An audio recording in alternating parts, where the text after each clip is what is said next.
Hi guys, it's Blackie and welcome back to the channel.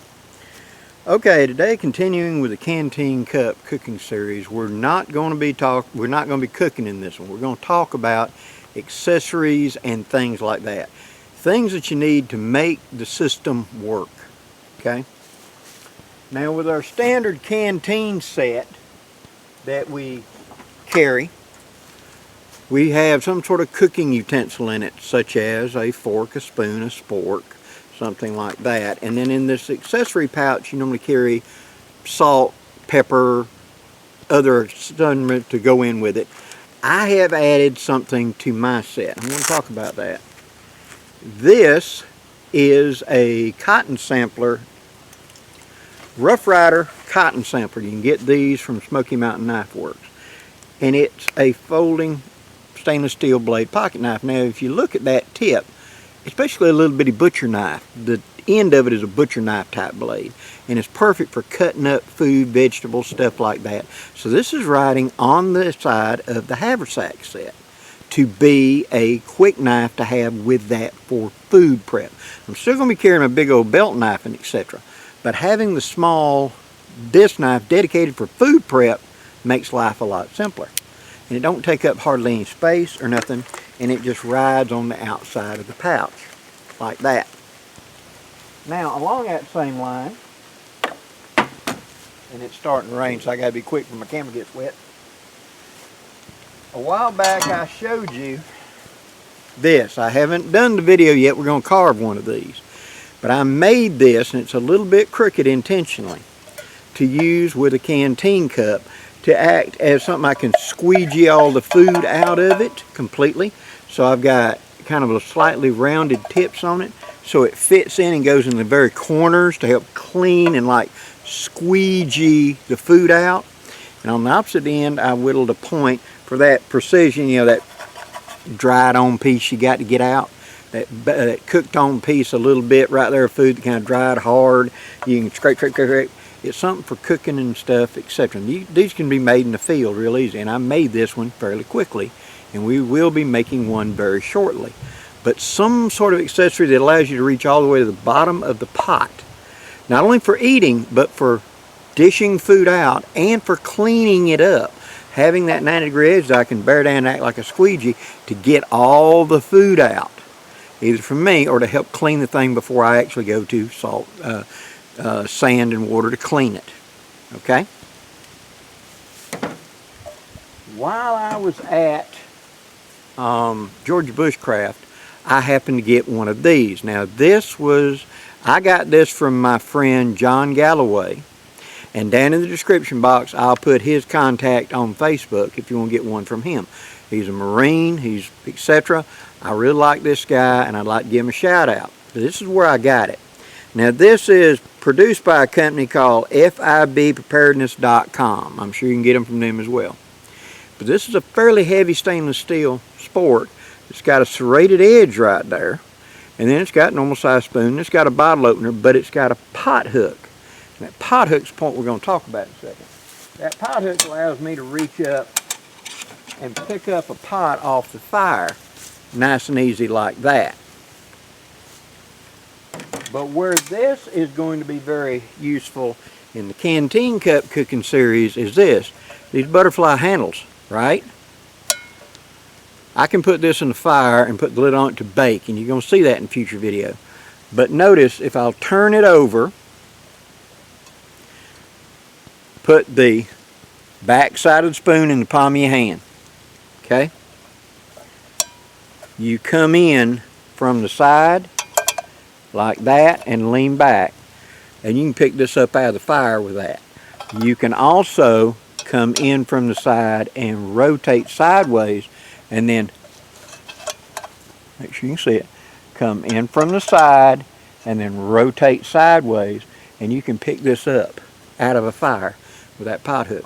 You can pick it up full of liquid out of the fire without having to use a glove. That pot hook works on the butterfly handles of the Pathfinder cup, and it's fairly secure. You want to do it and you want to twist away from you like that, see? And if you're going to go straight, you come in and then you lean forward and let the tines of the fork hook in, and you can pick it up and move it off.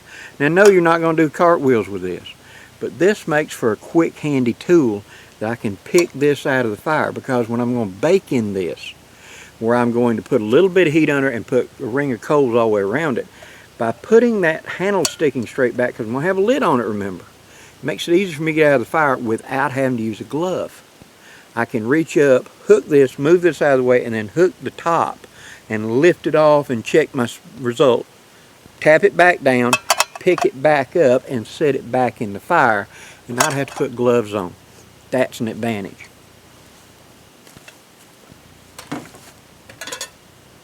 When you're getting accessories to go with your cook sets, because you need little things, okay? I do not recommend these little things. Now, this is a GSI, and I'm not trying to pick on anybody, but this is a GSI little bitty spatula. It looks real cool, right? It is so weak that you can't pick anything up with it. It'll just bow down, see? And so if you try to, oh, I'm going to just scoop that piece of meat up out of the thing, it just does that. And you got to put so much lift to it that once you get to point X, blink. These are not a good idea, guys. You get a little pot hooker thing, it looks cool, but unless you're just pushing a little bit of scrambled eggs around and one of them little 4-inch cook kits, don't even waste your time. It's too flimsy. You need something with a little bit of backbone. That's the reason I like stainless steel. Tough, durable. Another thing is, and we'll get to this a little later on, if you've been watching like Dave Canterbury's videos here lately where he's been doing some cooking, and he's been showing making biscuits and breads, and he's using a fork to cut lard into the flour. That's my recommendation as well. One of these old, very long, very narrow tine forks is perfect for cutting in stuff into flour and mixes like that. And so this is mine I carried in my kit for that. So in your cooking setup, always think about the accessories and what you need. You're going to have different needs for different jobs. Now, for example, this is a super light UCO stainless steel spork. Works just fine if you want something super light for carrying and eating with. It's not plastic. Works fine. I especially like that flat tip. That does well in a canteen cup for getting the stuff off the very bottom. This is something I made in Rendezvous many years ago as a spork, where it's got a 2-tine meat fork up here and a big old spoon on that side. This is a major cooking implement. This is where I got a big pot and I got to get to the bottom of it, like the Swiss pot or something like that. Make sure your accoutrements fit the pot and the job, because if that's going to be sitting in a fire and I have to reach in to stir it, I don't want a itty bitty spoon like this. I got to get my hand too close to the fire, see? I want a long fork for this. So let your accoutrements mix and match, and then carry what you need. As I stressed prior to this in my videos, if you're cooking with a canteen cup, then your accoutrement should fit the canteen cup and the recipes you're planning on cooking. See, so if I'm going to be doing some kind of baking, I may add or subtract something in the kit. Not just something to eat with. Something like this might be a better choice, because I'm going to be putting this into the hot coals to bake. So that hook would make it a superior choice over this, now wouldn't it? So you have to add and subtract as you need. Also, if you're using a bigger bush pot, then you need something with enough reach to get to the bottom of it, plus give you a little bit of hand room up here, so you're not having to stick your whole hand down in it to stir. See, size may make a difference in it. And finally, if you're using a skillet, what am I cooking, and will I be needing a spatula to do what I need to do? Maybe it's something I can make in the field. Maybe it's something I need to carry because it's just light and quick. If not, what am I going to be cooking that requires what tool? See, once you start really thinking about it, it's fairly simple. But where we make the mistake is the fact that we come to the field and, oh, I'm going to try this. Again, never try anything for the first time in camp. Always try it at home. And if I'm at home and I'm making up, let's say, I'm going to try to make a loaf of bread, okay? When you write down your little recipe or whatever you're doing, also include what you needed to make it happen. Like, did you need that fork to cut the lard in? You don't want to get out there and not have it. It makes it a lot tougher to put stuff together because time is precious. We want to get a meal done, not spend all day trying to fiddle fart around and come up with something. So have the tools to match what the job is. Consequently, if what I'm going to be doing is going to be cooking in a bush pot, and I'm going to be cooking, let's say, big hunks of meat that we're going to be boiling in broth and stuff like a big stew, but we're going to then take the meat out and then turn the broth and stuff into noodles and stuff like that, and I need to be able to fish them big chunks of meat out. I need something kind of robust I can stab them hunks of meat and come out. So that's what that was created for. I could stab them big hunks of meat and get them out of there, as well as I could take this and lash a stick to it and use it like a squirrel cooker beside a fire. That's one of the reasons I made it so big. I can get stuff in and out effectively. That big spoon for stirring stuff in the very bottom, scraping it off the walls. Match your utensils as well as your cooking vessel to the meals you're creating. That's the big thing.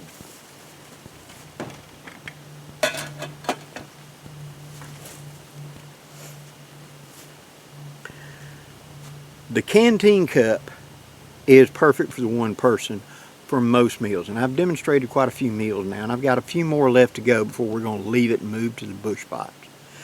But the bush pots are perfect for two, or where I'm going to make a serving that's big enough, not only especially in winter, where I'm going to eat, and then I'm going to, because it's going to be in the low 30s tonight, I will eat, and then I'll take it and hang it up in a tree. Get it away from, hang it up like a bear bag equivalent. And therefore tomorrow I'll just put it back on the fire and heat it back up so I get more than one meal out of the pot. See, the temperature out here will allow it to act like a refrigerator. So I don't have to worry about spoilage because I'm going to bring it back to fully hot before I eat it. So temperature is cold enough to act like a refrigerator and I can reheat.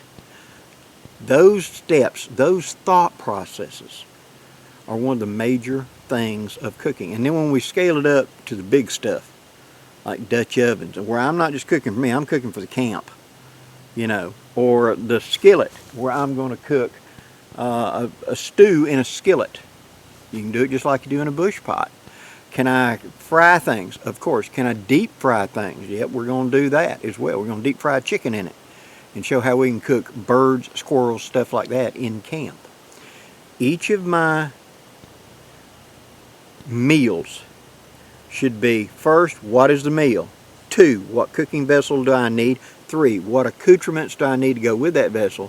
4, is there any complements, condiments, or something that's going to supplement that when I get it done?